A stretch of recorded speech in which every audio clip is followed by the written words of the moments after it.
The scent of fresh jasmine floated through the palace courtyard as the golden mandap shimmered under the soft glow of fairy lights.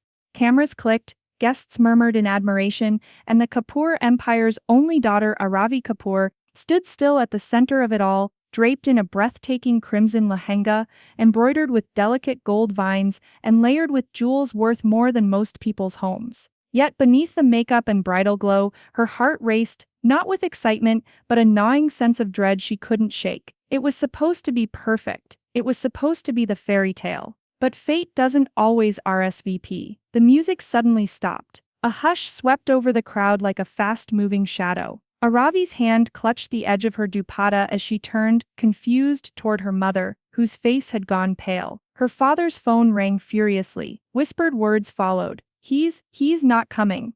Silence. Deafening silence. The groom, Arav Khanna, the charming wealthy tech tycoon, who had proposed to her with a diamond the size of a grape, had vanished. Left the hotel. Left her, no note. No explanation. He left her at the altar. Aravi didn't cry, not immediately. She stood tall as her insides crumbled. Flashbulbs from media outlets outside exploded against the palace glass like fireworks. Guests whispered behind trembling hands. How embarrassing. Poor girl. Maybe she knew it wasn't right. She couldn't move. Her body felt frozen in time, like a living statue wrapped in humiliation and bridal silk. Then, through the blur of perfume, expensive silks, and scornful stares, he appeared. Not as a guest, not as a savior, but as a waiter in a simple black vest, his name badge slightly crooked, holding a tray of untouched mocktails. Vihian Rathor. He didn't look away like the others. He didn't smirk or pity her. He just watched, eyes dark and unreadable, but calm,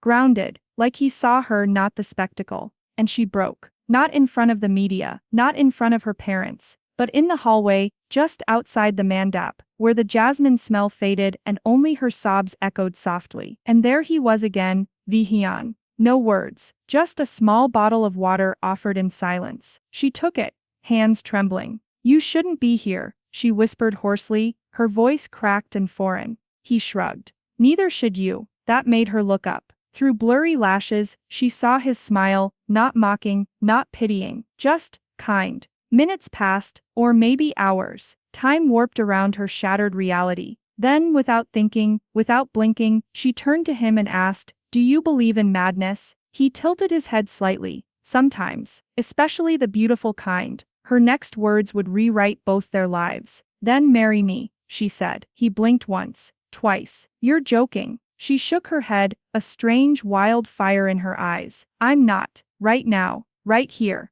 Say yes. He looked at her. At the glittering dress, the ruined makeup, the heartbreak beneath her bravado. And then softly, simply, he said, okay. No hesitation, no drama. Just two broken souls agreeing to rewrite their endings. The temple was quiet, tucked away in an old alley of Odipir, far from the grandeur of palaces and the judgment of society. Its walls were cracked with time, its brass bells slightly rusted, but the serenity that surrounded it made it feel sacred. Aravi sat on the steps, her bridal dress trailing over old stone, glittering against the fading twilight. Her lipstick was smudged, mascara ran like rivers down her cheeks. Yet, in that moment she looked more real, more alive than she ever had. Beside her stood Vihian, still in his waiter uniform, silent but not distant. He didn't ask questions. He didn't try to comfort her with empty words. He just waited, patient like the moon waits for nightfall. The priest blinked at them with disbelief. You want to get married, now? He asked, glancing from Vihian to Aravi, and then back to the garland of wilted marigolds he hadn't touched in days. Yes, Aravi said simply, no rituals, no family, just vows. Vihian didn't interrupt. He simply walked over to the small donation box and placed whatever cash he had, crumpled bills and a few coins, into it. His eyes never left hers. Do you even know his name? The priest asked her softly. Aravi turned to Vihian. I don't. He finally spoke. Vihian Rathor. She gave him a small nod. Aravi Kapoor. Still want to do this. He looked at her for a long time. You don't need saving. And I'm not a fairy tale ending. Good, she replied. I'm tired of fairy tales. The priest sighed, then began the rituals. Simple, quiet, a thin thread tied around them in place of the traditional Varmala. No music, no cameras, no crowd, just fire, silence, and two souls bound by impulse and pain. When Vihyan tied the Mangal Sutra around her neck, an old one the priest lent them for the moment, something shifted, not love, not magic, but something irreversible. They were married. No witnesses, no celebration, just the sound of temple bells ringing somewhere in the background, as if the universe had quietly blessed their chaos. Outside, night had fallen, the air was cool, the streets empty. Aravi walked beside him barefoot, her gold heels in hand. Her lehenga dragged dust, but she didn't care. Her body was numb, her mind blank. "Where are we going?" she finally asked. "My place," he said softly. "It's not a palace, you'll hate it." "I've already lived in a palace," she whispered, didn't find much joy there. His place was a single room on the top floor of a run-down building. The kind of place where dreams either died quietly or burned louder than ever before. Aravi stepped inside. There was a mattress on the floor, a wooden desk stacked with books, poetry, philosophy, Hindi classics, a single bulb hung from the ceiling, a cracked mirror, and a window with a view of a railway track. She sat down wordlessly on the mattress. The jewels on her lehenga clinked gently. Vihyan poured her a glass of tap water and handed it to her. Then, for the first time, she laughed. Not a full laugh, just a soft, disbelieving sound from the back of her throat. "I just married a man I met an hour ago, in this dress." Vihyan smiled faintly. "And I married a bride who was left at the altar in front of 1,000 people." They looked at each other. "Why did you say yes?" she asked suddenly. He hesitated. "Because you looked like you needed someone to say yes, for once." She stared at him, her eyes glassy. No one had ever seen through her like that. Not her ex-fiancé, not her parents. No one. "You don't want anything from me?" she asked carefully. "Money? Fame? Revenge?" He shook his head. "I don't even know who you are, apart from a woman who looked lost." She nodded slowly. "That's all I am right now, lost." Vihyan sat on the opposite corner of the mattress, still keeping distance, still respectful. "Then stay here tonight. Rest. Tomorrow we figure out who we are." She smiled, a real one this time. "Okay." As she lay down on one side of the mattress, her fingers still clutching the edge of her dupatta, Vihyan lay on the other, staring at the ceiling fan that squeaked with every spin. In the quiet of that small shabby room, beneath old books and broken dreams, two strangers lay in silence. Not lovers, not enemies, just two souls quietly beginning something neither of them could define yet. But something had started, and the world they knew was about to turn upside down. The sunlight crept into the small room like an uninvited guest, casting warm golden streaks across the cracked window pane. Aravi stirred on the mattress, her limbs heavy, her mind hazy with flashes of everything that happened the night before. The mandap, the humiliation, the stranger in a waiter's uniform, the wedding, the silence. She sat up slowly, her bridal lehenga wrinkled and now dimmed of its previous glow. Her Mangal Sutra, a borrowed thread with more weight than gold, rested against her collarbone, reminding her that the madness wasn't a dream. She had married him, Vihyan Rathore, and he was nowhere in the room. For a second, panic clutched her chest. Had he left too? But then she heard it, the sound of clinking utensils and the faint aroma of ginger tea and toast wafting in from the open window. She stood up, took off her heavy dupatta, and peered out. Vihyan was downstairs, standing by a roadside tea cart, laughing with the chaiwala, and flipping 2 slices of bread on a rusted pan, still wearing the same uniform vest from the night before, his hair messy, a soft hum in his throat. He looked ordinary, painfully, impossibly ordinary. And yet, there was something magnetic in that ordinariness. The way he fit into the world without needing to dominate it. The way he looked at life like it owed him nothing, and yet he lived like he owned peace. Aravi had never felt that. She had grown up in a world of power, where everything came with a price tag, where smiles were currency and trust was a myth. She stepped out barefoot, descending the stairs slowly. Vihyan looked up just as she reached him, and without hesitation, handed her a steaming glass of chai. "You survived the night," he said with a lopsided grin. "I did," she replied, taking the glass carefully. They sat on the steps together, sipping tea in silence, while autos rumbled past and birds argued in the trees above. "You still regret it?" he asked suddenly. Aravi didn't answer immediately. I don't know what I feel. It's like I'm in someone else's story. Li Hyun nodded thoughtfully. Maybe that's the point. Maybe you needed a new one. She turned to him, her expression shifting. Why are you so calm? Do you always take strangers into your home and agree to marry them without questions? He chuckled. No, but I've learned one thing in life. Sometimes the messiest moments lead to the most honest choices. She looked down at her glass. I don't even know anything about you, what you want, what you dream of. I don't expect you to, he said. We didn't marry out of love. We married out of timing. And pain, she added softly. He nodded. And pain. Later that afternoon, Aravi changed into one of Vihian's oversized shirts and leggings from a tiny thrift shop nearby. She washed her face, tied her hair into a loose braid, and looked at herself in the cracked mirror. No makeup. No jewels, no spotlight, just her. She barely recognized the girl staring back. Li Hyun entered with a small thali of simple dal and rice. He placed it on the floor near her and sat cross-legged. I had some savings, he said casually. I got us a cheap SIM card too. You should call your family. She froze. I don't think I can. Not yet. He didn't push, just handed her a spoon. Then eat. They ate in silence again. No judgment, no pressure, only the quiet truth of two people trying to survive something bigger than themselves. That evening, they sat on the roof of his building. The sky blushed with the colors of dusk. Clothes on drying lines fluttered like silent witnesses. From nearby homes, laughter and radio songs floated into the air. Aravi rested her head on her knees. Do you think I'm weak? She asked suddenly. Li Hyun looked at her, his tone steady. No, you're just shedding layers. Layers of what? Of what everyone told you to be. Her eyes shimmered, but she blinked the tears away. And who am I without all that? Li Hyun smiled gently. Someone I want to know more about.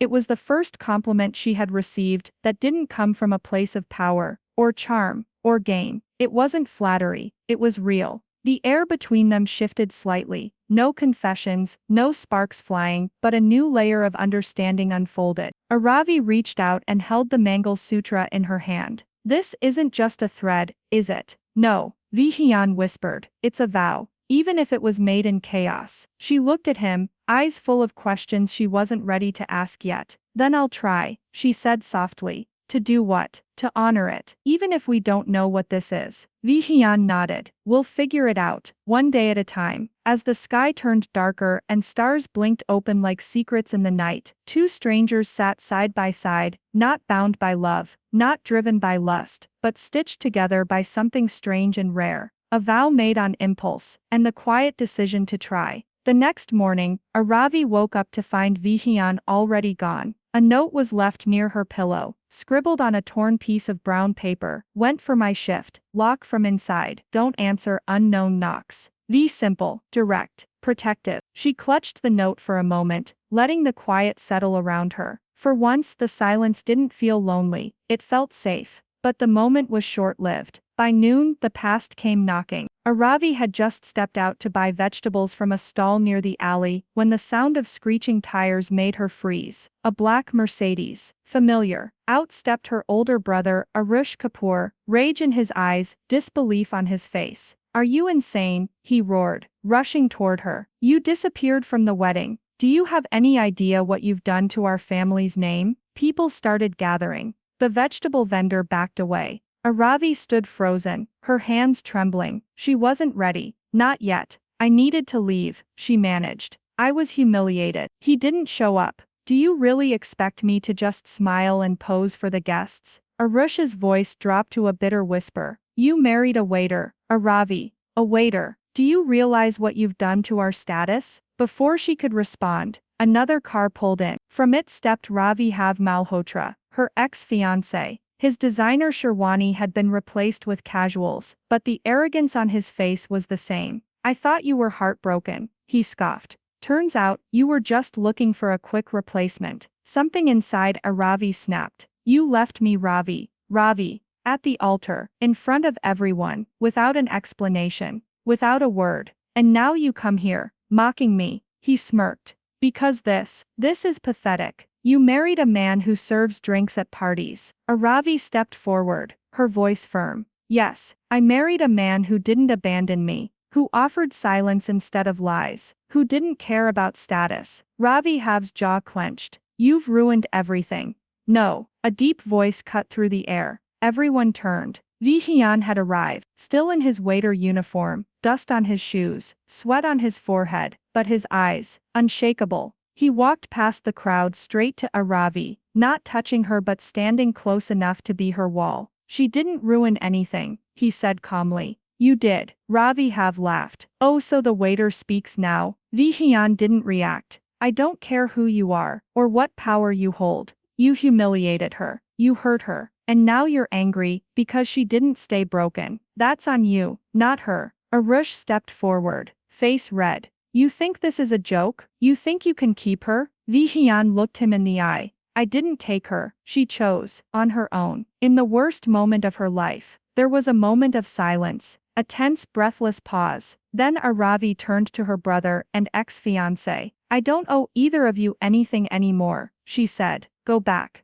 Leave us alone. Her voice shook, but it didn't break. Arush glared at Vihian. This isn't over. Ravi Have said nothing, but the anger in his eyes promised retaliation. They left. The crowd dispersed. Whispers remained. Aravi exhaled, finally letting her knees buckle. Vihian caught her before she fell, guiding her back toward the staircase. Inside the room, she sat in silence for several minutes, her hands in her lap. You didn't have to do that, she whispered. Vihian sat beside her, not too close. Yes, I did. Tears slipped from her eyes, silent, slow. I've always been the puppet in everyone else's play. For once, I want to write my own script. Vihian looked at her gently. Then start now. She looked at him, 1,000 questions rising in her eyes, but one came out louder than the rest. Why do you keep helping me? He shrugged. Because I know what it's like to be invisible in your own life. Aravi blinked. And I'm not afraid of broken things, he added. Sometimes the cracks let the light in. She didn't speak, just stared. Then slowly, she reached for his hand, and this time he didn't pull away. Their fingers touched, softly, quietly, like a promise not yet made, but deeply felt. The past had found her, but she had something it couldn't touch now, choice, and the man who stood with her when no one else did. 3 days passed since the confrontation. 3 days of quiet mornings, shared meals, stolen glances, and conversations that started shallow but ended somewhere deep. Vihian remained kind, thoughtful, but distant. Aravi could feel it, an invisible wall. He was hiding something, not just about his past, but about who he truly was. And she was beginning to care enough to want to know. One evening they sat on the rooftop again, under a sky smeared in lavender and fading gold. Vihian had just finished telling her a funny story about a grumpy customer who mistook salt for sugar. Aravi laughed, resting her chin on her knees. You make it all sound so easy, she said. Vihian shrugged. It's easier to laugh at life than to let it crush you. She watched him carefully. Where did you learn that? His smile flickered. Life taught me. Tell me about your life. He paused. Not much to tell. You lie so poorly, she whispered. Vihian looked at her. Really looked. Then slowly, he stood and walked to the far end of the rooftop, facing the city. My father was a driver, he said finally. Worked for rich families. One day a car accident took his life. No compensation, no apology, just gone. Aravi's heart tightened. My mother cleaned houses to feed us, he continued. One day she collapsed from exhaustion. The hospital refused admission until we paid. She died in the waiting room. Aravi gasped softly. Vihian turned to her, his voice low. I was 15. Silence stretched between them. He sat down beside her again. I started working. Hotels, restaurants, weddings, wherever I could earn enough to survive. Why didn't you ever tell me this? She asked. Because you already had enough pain. Why burden you with mine? Her eyes welled. I wish I had known. Would it have changed anything? Yes, she whispered. I would have known the strength of the man I married. Vihian looked away, jaw tight. There's more, he said after a pause. She waited. I didn't just work at your wedding, he said. I was there, because someone told me to be. She blinked. What do you mean? I overheard your ex-fiancé that morning, he admitted. Ravi Have. He was on a call, boasting. He said he was never going to marry you. That it was all for business. that your family would beg to fix the alliance. Aravi's blood froze. I tried to warn someone, Vihian said. But no one listened to a waiter. I stayed thinking maybe I'd find a way to speak to you. And then, I showed up crying, she said, realization dawning. You weren't supposed to be alone that day, he said gently. But when you were, I couldn't walk away. Tears streamed down her face. I married you to save you, he said softly. But you saved me too. Aravi covered her mouth, her chest aching with emotion. All this time she thought she had made an impulsive decision. But maybe, fate had made it for her. She reached for his hand again. This time she didn't hesitate. Neither did he. Their fingers intertwined, this time like a vow being rewritten. One not made under pressure, not made in pain, but one blooming in honesty.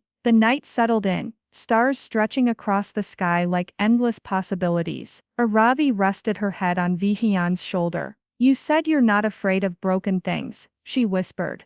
I'm not. Then maybe we can build something. Not perfect, but ours. Vihian smiled softly, wrapping his arm around her. And for the first time there was no tension between them. Only truth, only closeness, only beginnings. A week passed since Vihian revealed the truth about Ravi Have. The air between him and Aravi had changed. Warmer, softer, unspoken but undeniable. Every little thing felt more intimate now. How Vihian waited for her to eat first. How Aravi folded his shirts, even though he never asked. How silence between them no longer felt awkward, but comforting. One rainy evening, they stood together in the small balcony of their modest apartment. Drops tapped rhythmically on the tin roof. She was sipping tea. He was quietly watching the streets. Vihian, she said softly. What if this wasn't an accident? What if we were always meant to meet like this? Vihian looked at her. I don't believe in fairy tales, Aravi, but I do, she whispered.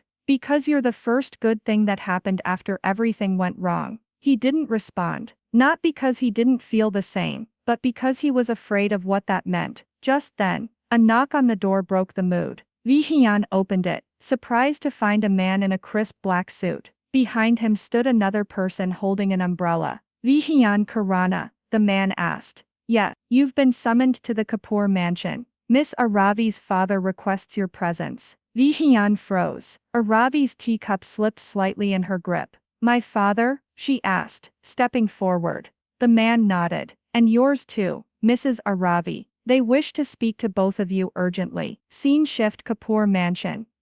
The tension in the air was razor sharp when they entered the grand living room. Her father sat at the center, flanked by Arush and Ravi. Aravi held Vihian's hand, firm, defiant. Mr. Kapoor's cold eyes scanned Vihian. So this is the man who stole my daughter at her wedding. Aravi stepped forward. He didn't steal me. I walked away, and straight into a poor man's arms. Arush muttered bitterly. Vihian didn't react, but his grip on Aravi's hand tightened. Mr. Kapoor leaned forward. You've caused chaos in our family. Our name has been dragged through the mud, but I'm willing to clean up this mess. What do you mean? Aravi asked, suspicious. Her father stood. Annul the marriage. Publicly. We'll pay him off. You'll return to us. And we'll re-announce your engagement to Ravi. Quietly. With dignity. Vihian's face darkened. Aravi's heart sank. You're asking me to go back to the man who humiliated me? Ravi stepped forward, with a smug smile. I made a mistake, but we can start over. Let's stop pretending you belong in this low life. Vihian didn't say a word. Aravi looked at him. He didn't plead, didn't beg, because real love doesn't cage. It lets go, and hopes to be chosen. Her voice cut through the silence. If you ever cared about me, you wouldn't have left me at the altar. She turned to her father. If you loved me, you'd respect what I chose. And finally, she turned to Vihian. And you didn't give me a palace, but you gave me peace. She stepped beside him. I'm not giving him up, no matter what it costs. Mr. Kapoor's voice thundered. Then you're no longer my daughter. Aravi's breath hitched, but her voice was steady. Then I'll just have to be Vihian's wife. Fully, proudly. She took Vihian's hand, kissed the back of it, and looked at Ravi Have one last time. You didn't lose me because he stole me. You lost me because I found myself. And with that, she walked out, Vihian beside her, without looking back. Scene shift outside the mansion. They stood in the night air, heavy with emotion. You really meant all that, Vihian whispered. Aravi looked at him, her eyes shining. Every word. And then, she dropped to one knee. Vihian stared in shock. I know we married in chaos, out of heartbreak and desperation. But now, I want to choose you, not as my savior, not as my escape, but as my forever. She held out a silver ring, a cheap one from the corner stall, but to her it felt priceless. Will you marry me again, Vihian Karana? Not because we had to, but because we want to. He blinked, tears forming. Then he knelt too, took her hand, slid the ring onto his own finger. I already did, but this time, I'll say it out loud. They laughed through their tears, foreheads touching in the moonlight, two hearts that collided by accident, now choosing each other, in front of the world, not by force, not by fate, but by love. It had been 2 weeks since Aravi and Vihian left her father's mansion, with their heads high and hearts even higher. Their love was no longer a secret, it was a statement. The small neighborhood where they lived had embraced their unusual beginning with warmth and smiles. Neighbors called them Dilwal, the brave hearts, who chose love over legacy. Vihian found work as a supervisor at a boutique cafe. Aravi started freelance designing from home, filling their space with colors and dreams. Every evening they sat together, planning their future, not extravagant, but full of love, hope, and simple joy. But peace never lasts too long, not when powerful men feel insulted. Ravi slammed his glass down. She rejected me. For a waiter, he growled, pacing the marble floor of his office. And now she's being praised for it, like some symbol of empowerment. Arush, seated across, sipped his whiskey. She's ruining our image. Ravi's jaw tightened. I gave her everything. Luxury, status, my name. You gave her betrayal, Arush muttered. Ravi snapped his head toward him. Arush stood, adjusting his cufflinks. Relax, cousin. If she wants to play the fairy tale game, let's give her a cruel ending. Ravi narrowed his eyes. What are you planning? Arush smirked. Every hero has a flaw. Let's expose Vihian's. That evening, Aravi noticed Vihian deep in thought. Something bothering you? She asked, placing a steaming cup beside him. He forced a smile. No, just tired. She sat beside him, resting her head on his shoulder. You've been working too hard. We can slow down. He wrapped his arm around her. I don't want to slow down. I want to build a world where you never feel pain again. But even as he spoke, there was a shadow in his eyes, a heaviness he couldn't hide from her. And that night, while he slept, Aravi's phone buzzed. Unknown number. Ask your perfect husband why he changed his name. She stared at the message, heart thudding. Then another ping followed. Unknown number. You don't even know who you married. But don't worry, the whole world will know tomorrow. The next morning, their peaceful morning was shattered. Aravi opened the front door to a swarm of reporters. Is it true your husband was accused of fraud? Why did he change his identity? Did you know about his past criminal record? She stood frozen, heart racing. Vihian rushed forward and pulled her inside, slamming the door. What's going on? She gasped. Vihian ran a hand through his hair. I knew this day would come. She stared at him.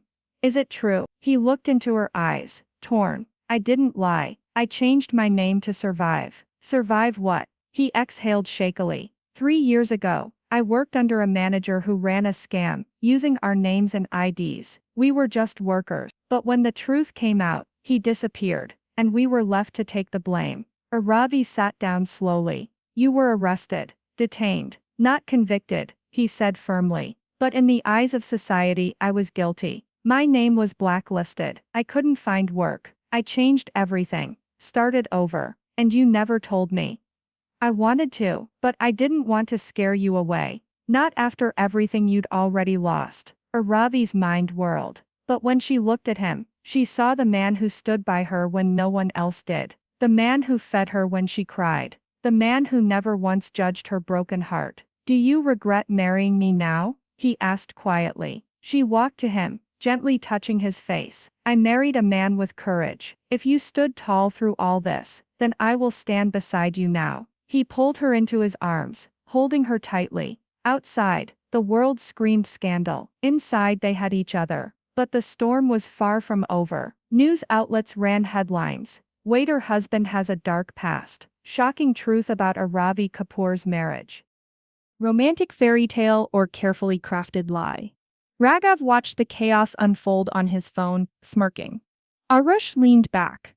Now, let's see how long she stays loyal to her perfect man. Later that night, Vayan sat with Ravi on their rooftop, silence stretching between them. I can leave, he whispered. Disappear. I don't want to ruin you. She looked at him fiercely. If you leave, you'll break me more than Raghav ever could. He blinked. She took his hand. Let them dig into your past. I'll show them your present. Your truth. Our truth. Vayan's eyes welled up. I married a stranger once, she said, but today I choose the man I know, the man I love, the man I'll fight for. And under the stars they made a silent vow to face the war together. Morning sunlight streamed through the curtains, but the warmth couldn't cut through the tension in Ravi and Vayan's small apartment. The phone kept buzzing. Social media was exploding. News channels replayed Vayan's past on loop like a broken record, but Ravi sat calm, steady, focused. She had been broken before, left in a wedding dress by a man who saw her as property, but not now, not again. Now she was fire. Ravi stood in front of the mirror, tying her hair back into a sleek ponytail. She wore a simple white shirt and jeans, but her aura screamed strength. Vayan watched her quietly. Where are you going? He asked. She met his eyes through the mirror. To face the wolves, his brows furrowed. Ravi. She walked over, took his hands. Let them say what they want. Let them twist facts. But I won't let them write our story without hearing my side. Scene shift, the press conference. An hour later, a crowd gathered outside a media house. Cameras flashed. Phones recorded. And then she stepped onto the small stage. Ravi Kapoor. Once the broken bride, now the woman who would not bow. She stood alone at the mic, her voice clear, unwavering. You want to know the truth? She asked. Here it is. The crowd hushed. Yes, my husband changed his name. Yes, he was falsely accused. But he didn't hide out of guilt. He hid to survive, to rebuild, to become the kind of man any woman would be proud to love. Flashes fired. She continued. But let's talk about what no one wants to say. What made me walk away from a groom at the altar. Why I married a man I'd known for an hour. Why I chose kindness over status. She looked straight at a camera. I didn't marry a poor man. I married a man who gave me dignity when I had none left. A man who held my hand when the world turned its back. He didn't wear gold, but he gave me something more precious. Respect. She paused, letting her words sink in. You want a scandal? Here it is. I was betrayed by the very people who were supposed to protect me. And now you want me to apologize for finding someone better. The audience began to shift, faces softening, reporters nodding, cameras zooming in. I won't apologize, I won't be silent. I am not ashamed of my husband. I'm proud. And if you still want to drag our names, just remember you're attacking love. And love doesn't lose. A single clap echoed. Then another. Soon the room erupted in applause. Ravi smiled. And just like that, she flipped the script. Vayan stood watching her speech on the TV, emotion choking his throat. When she entered, he didn't say a word. He just pulled her into his arms and held her tight. You didn't save me, she whispered. We saved each other. Scene shift, Kapoor mansion. Raghav threw the remote across the room. She made me the villain, he roared. Arush smirked. Because you were. Raghav glared. This isn't over. Arush walked away. It is for you. But maybe not for me. That night, as Ravi and Vayan sat with dinner between them and peace in the air, there was a knock at the door. Vayan opened it and froze. On the doorstep stood a woman. Elegant, eyes glistening. Vayan Khurana, she asked.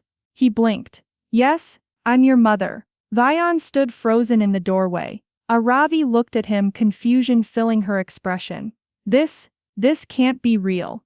Vayan whispered under his breath. But there she was, standing on their doorstep, her presence a storm in the air. The woman who claimed to be his mother. Ravi's heart skipped. This was a new turn in their already twisted tale. The woman smiled, but it was tinged with sadness. Vayan, I know this is a shock. I've been looking for you for years. Ravi stepped forward. Wait. You're saying you're his mother. Vion didn't answer. He just stared, his world cracking open. I'm sorry. I made a choice. I regret every day, the woman continued. But I'm here now. I want to make things right. Vion's hands trembled. You abandoned me. I was just a kid. Tears welled in her eyes. I know and I'm sorry. But there were forces much stronger than me. I couldn't protect you. Vion stepped back, trying to steady himself. The love, the foundation he had built with Aravi, could it stand this? Later that night, Vion couldn't sleep. His thoughts were a whirlwind of rage, hurt and confusion. Aravi walked in, sitting beside him on the edge of their bed. You don't have to do this alone, she whispered, holding his hand. Whatever it is, I'm here. He looked at her, his heart aching. I don't know what to believe anymore, Aravi. I've spent my whole life trying to move forward from a past that I never asked for. Aravi rubbed his back gently. Then let's figure this out together. You have me. He kissed her forehead. I don't know where this leads, but I'm glad I have you. The next day, Vion agreed to meet his mother at a nearby cafe. Aravi insisted on coming along. She wouldn't let him face this alone. As they arrived, Vion saw his mother sitting at a table, looking fragile, like she carried the weight of the world on her shoulders. Vion, please, she said, standing up as they approached. Let me explain. Vion took a seat across from her, his face hard. Explain what? Why you left me with nothing? She shook her head, her voice cracking. I was forced to choose. Your father, he's not the man you think he is. He was involved in dangerous dealings. People were after us. I had to disappear to keep you safe. Aravi's eyes widened. What do you mean? Who is your husband? Vion's mother looked at her, her hands shaking. I couldn't stay with him anymore. Your father, he's the reason everything went wrong. He's a part of a crime syndicate, Vion. He used our family to launder money, to hide from the law. Vion's world spun. What are you saying? I'm saying your father was never the man he presented himself to be. I left him to protect you, she said softly. And I've regretted every day since. Vion stood up abruptly, walking out onto the balcony. Aravi followed him. He didn't speak for a long moment, just looking out into the night sky. Aravi said softly, placing her hand on his shoulder. What are you thinking? He sighed, running his hand through his hair. I don't know what to do with this, Aravi. This changes everything. He looked back at her. How could I have been so blind? How did I not see the truth? Aravi stepped closer, taking his face gently in her hands. We'll find the truth, together. You don't have to carry this burden alone. He took a deep breath, nodding. I know, but everything I believed, it was a lie. The next morning, they decided to confront Vion's father. Aravi held his hand tightly as they drove to the address his mother had given them. As they walked into the lavish mansion, Vion's heart pounded. His father stood at the window, looking out over the city. You came, he said, his voice cold and detached. Vion's hands balled into fists. I came for answers. I need to know the truth. What did you do to my life? His father turned around slowly, a sneer tugging at his lips. You don't understand. You never did. You never loved us, did you? Vion's voice cracked, the hurt finally spilling over. You were too busy building your empire. His father's eyes hardened. I did what I had to do to survive. I didn't get to choose. I made sure you had everything you needed. Aravi stepped forward, standing beside Vion. But you didn't give him the one thing that mattered. Your love. Your trust. The silence between them was deafening. As they left his father's mansion, Vion was a man undone. His past had been shattered in an instant. His mother's return had cracked open a world he didn't recognize, and his father's indifference had only made the wound deeper. But Aravi didn't let go of his hand. She was his anchor, his reason to keep going. I don't know what happens next, he whispered, his voice hoarse. You don't have to, she whispered back, as long as we have each other. The future was uncertain, but for the first time, Vion felt something inside him that he hadn't felt in years. A sense of peace, a sense of home. They walked out into the unknown, together. The air was thick with tension as Vion and Aravi stood outside the law office, the looming building casting a shadow over them. Inside, an investigator had been digging into the criminal syndicate that Vion's father had once controlled, and now Vion's past was about to collide with his future. He wasn't just running from his father's lies anymore. He was running from a monster that was still out there, threatening to drag everything he loved into the abyss. Scene shift. A call that changes everything. Vion's phone buzzed, interrupting his thoughts. He glanced at the screen. An unknown number. Aravi noticed the frown on his face. "Who is it?" "I don't know," he muttered, answering the call. "Hello? Vion Karana." The voice on the other end was cold and unrecognizable. "You've been a good little boy, haven't you? But it's time to pay for the sins of your father." Vion's heart raced, his grip tightening on the phone. "What do you want?" The voice chuckled, dark and sinister. "Everything you have. Your life. Your wife." Aravi's face turned pale, as she watched Vion, who was visibly shaking. "Vion," she asked, stepping closer. "Who is it?" Vion pulled the phone away, ending the call abruptly. He didn't know what to say. His past had finally caught up with him, and it was coming for Aravi too. "I've made some dangerous enemies," he whispered, his voice strained. "This isn't just about me anymore." Aravi grabbed his arm. "We'll face it together. You don't have to protect me from this. We fight this together, Vion." Vion looked at her, and in that moment, he knew she was right. He had to tell her everything. He couldn't protect her from the storm anymore, and he didn't want to. Scene shift. The investigator's office. Inside the cold, sterile office of a private investigator,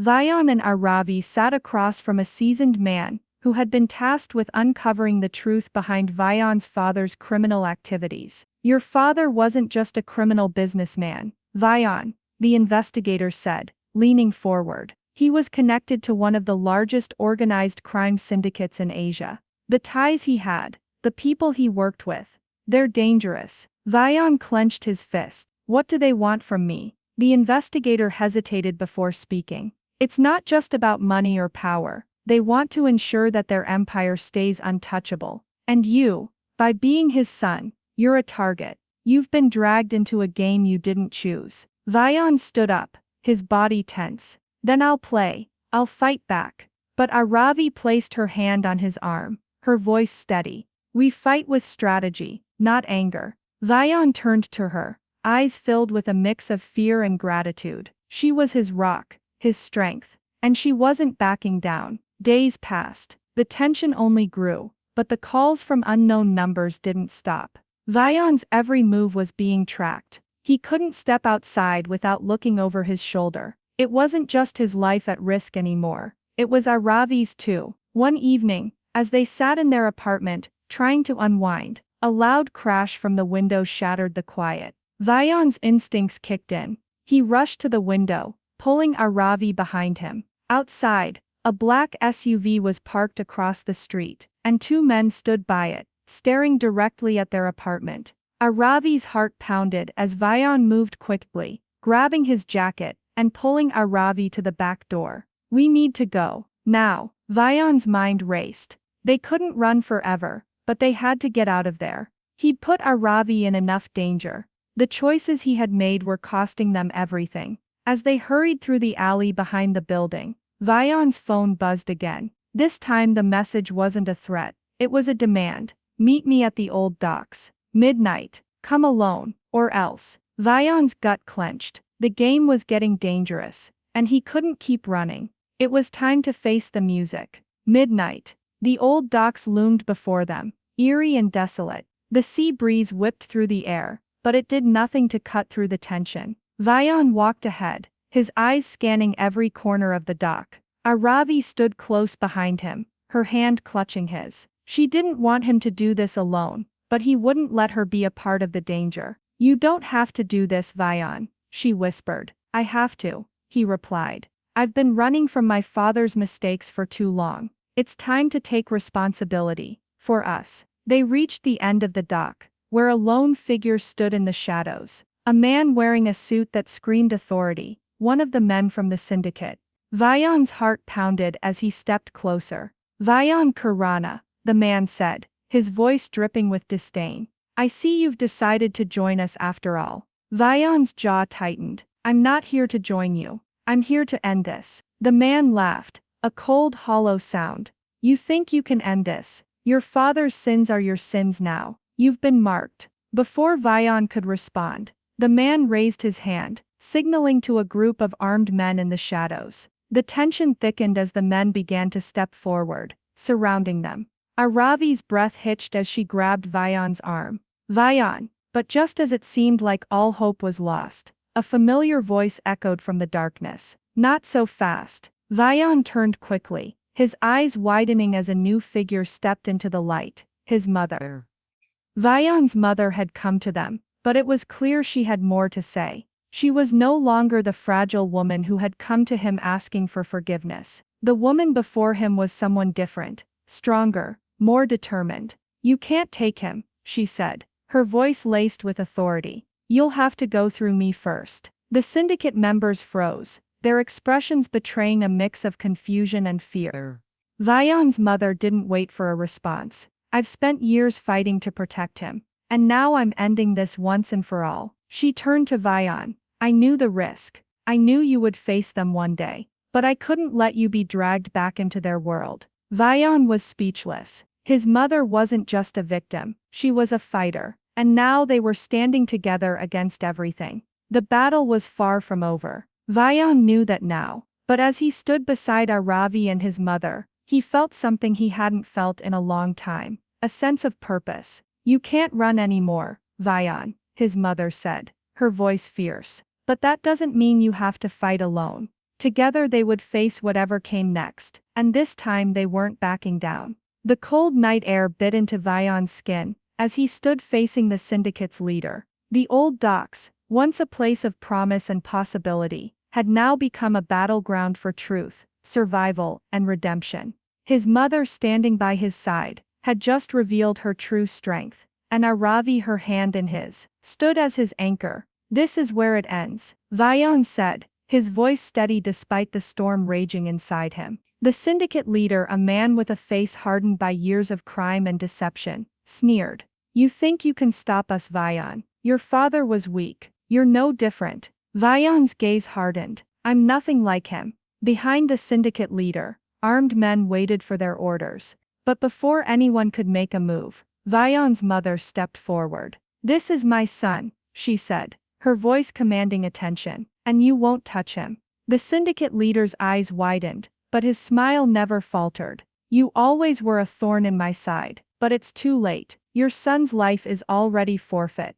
The situation escalated quickly. The men began to advance, weapons drawn. But just as they moved, something unexpected happened. Vion's mother, with surprising agility, took control of the situation. She grabbed a nearby crate, using it as a shield, and with a swift motion, knocked a man to the ground. In the chaos, Vion and Aravi took cover, both watching as Vion's mother faced down the syndicate's men, like a warrior of old. This is my battle too, she said to Vion, as she caught her breath. You don't have to carry this burden alone.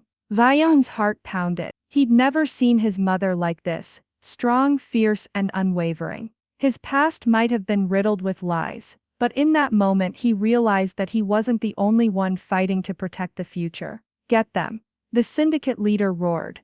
Vion's mind raced. This was the final test. If they could survive this night, the sound of gunfire echoed in the night. But Vion couldn't focus on anything except the fear in Aravi's eyes. The man who had once been consumed by anger and vengeance was now fighting for something more, his future. Vion, we can't run anymore. It's time to end this, Aravi whispered, her voice steady despite the chaos around them. Vion nodded, taking a deep breath. I'm with you. Together they sprang into action.